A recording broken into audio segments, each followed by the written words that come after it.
If prayer is you talking to God, then intuition is God talking to you. Wayne Dyer said that. What is the Creator saying to you? And the most important question is, are you listening? Today, I am encouraging you to follow your intuition.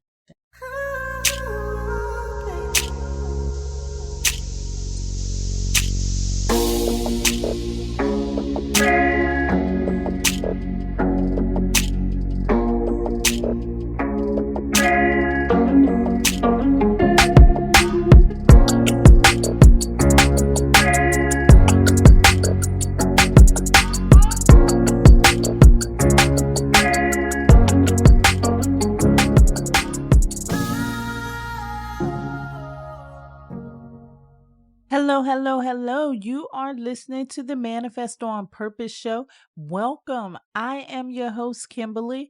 Thank you for sharing your time and energy with me today. Thank you for all of those that you invite. And thank you for subscribing here and on the website at Kimbaley, KIMBALEY.com. The God in me loves the God in you. When's the last time you listened to your intuition? Today is all about intuition, but before we even get started, let's hear the numerology forecast for today, courtesy of Astro-Numerologist LLoyd Strayhorn and the Star 8 Numerology app. It is Wednesday, December the 20th. The sun is in Sagittarius. The moon is in Aries. It's Mercury retrograde. It's a 1 universal month, 4 universal week, 3 universal day. Contacts of an important nature leading to better things ahead possibly shouldn't be hard to find today. However, it's equally important not to overextend yourself or make promises you can't keep. Since Mercury, now in retrograde, made it likely to make for misunderstanding when getting your point across. Pisces, Sagittarius, Cancer, and those born on the 2nd, 3rd, 11th, 12th, 20th, 21st, 29th, and 30th of any month also has to be mindful of possible miscommunication when least expected. Once again, this is the numerology forecast courtesy of Astro-Numerologist LLoyd Strayhorn and the Star 8 Numerology app. You can get your forecast every day. Download the Star 8 app at a star 8 ASTAR the number 8.com or go to the Google Play Store or the App Store. You can also go to Linktree/numbers and you.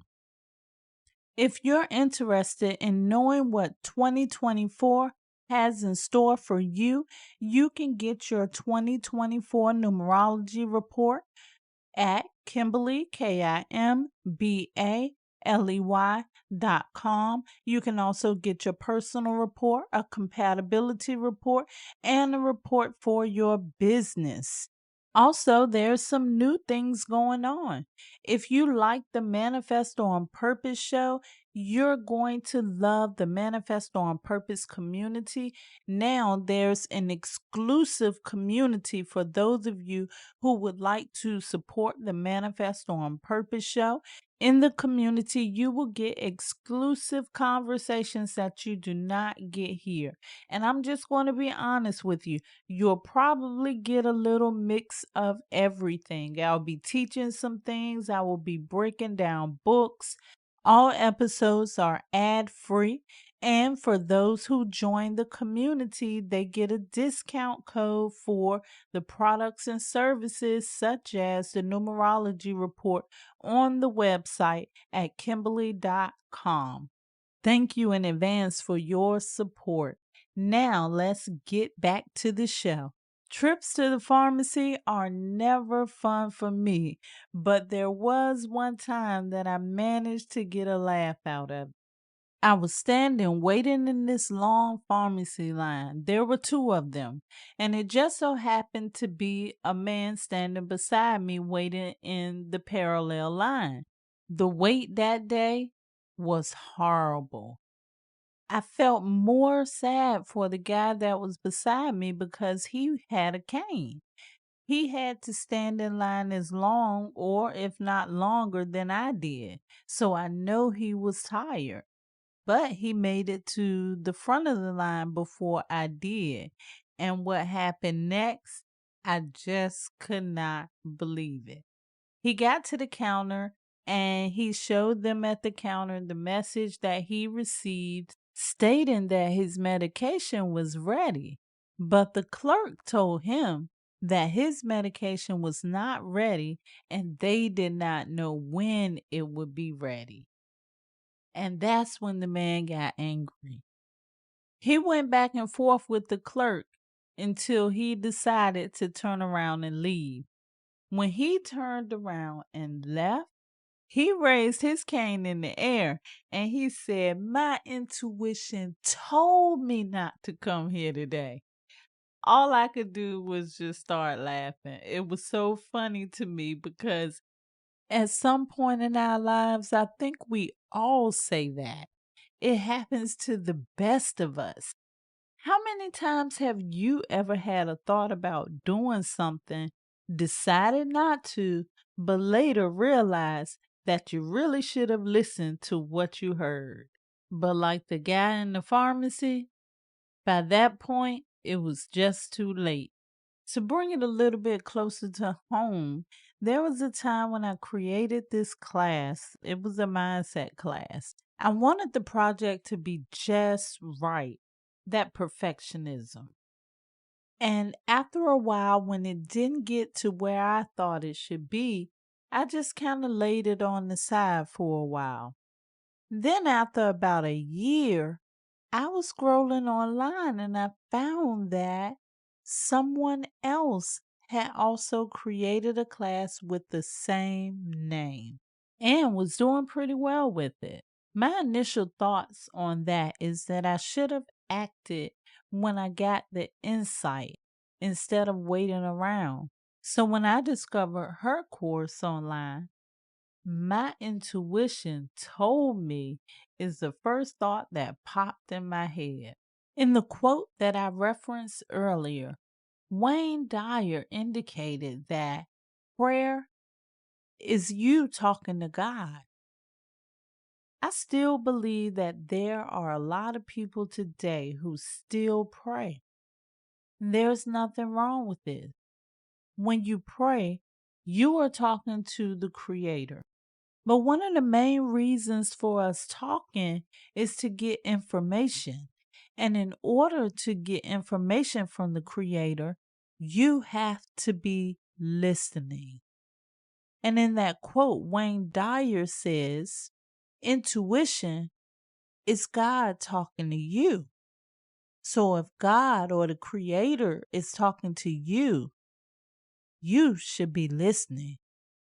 If this is the case, it makes you wonder, why aren't more people listening to the Creator or following their intuition? The answer here is not hard to find.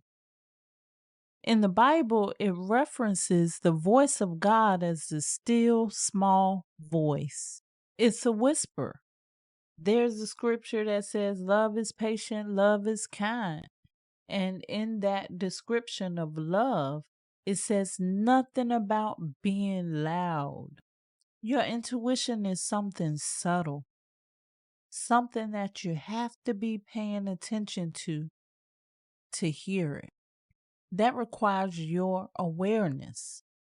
And the problem with that is we live in a world that is full of noise. There's outside noise, the noise that's going on all around you. And then people that are stressed also have inside noise.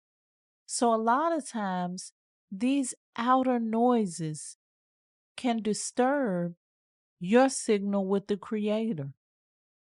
Sometimes it gets to the point that you don't know where the voice is coming from. Sometimes it gets to the point where you don't know whether you can trust or follow it or not. In order for you to strengthen your signal with the Creator, you have to set aside time to shut off the noise. This is a mindfulness practice. This looks like meditation or just sitting quietly, being still to yourself. Deepak Chopra talks about the power in silence and how we should all practice silence for certain amounts of time during the day. And all of this is important because your intuition is like a guidance system. It's letting you know where the opportunities are, and it's also letting you know where you should be cautious. Earlier, I talked about two ways that you can work on improving your intuition or becoming more aware of your intuition, and that was meditation and mindfulness. And I want to add one more thing you can do to strengthen your intuition. And basically, it's simple. It's practice. Practice makes almost perfect because we know nothing is 100% perfect. Create scenarios in which you have to make decisions and trust your intuition whenever you make these decisions. So instead of always sticking to the tried and true, choose what feels best to you. You know, your body has a way of letting you know what's good for it. Have you ever noticed that a lot of the times when you're uneasy about something, the feeling shows up in your stomach? Sometimes it's butterflies, but you'll feel it in your gut. And that's one of the main reasons why they sometimes call intuition a gut feeling, because you can feel whether something is good or bad for you. It's just up to you to be aware of it. Believe it or not, a lot of people don't trust their intuition because they're afraid to step outside of their comfort zone.